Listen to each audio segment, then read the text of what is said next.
Hello. Welcome to our comprehensive guide on the occur opcode in IBM RPG. In RPG, occur is used to control which occurrence of a multiple occurrence data structure is active during program execution.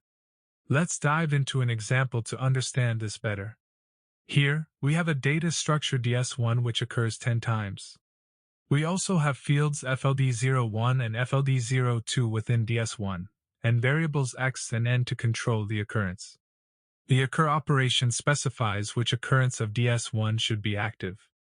In this loop, we start from occurrence 1, x and n initialize to 1, and incrementally process through occurrence 5.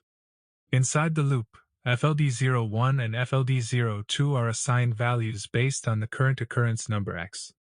The x is increment after processing each occurrence. As a result, each iteration updates x DSPLY, which then displays the contents of DS1 for the current occurrence. Here's what the output looks like when the program runs. Each line shows the contents of DS1 for each active occurrence, demonstrating how the occur operation manages data structure occurrences dynamically.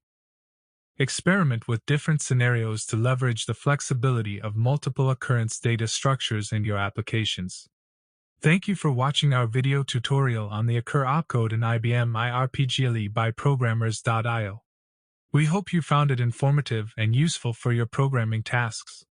If you have any questions or would like to explore more RPG topics, please leave a comment below.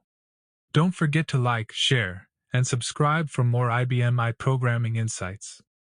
Happy coding!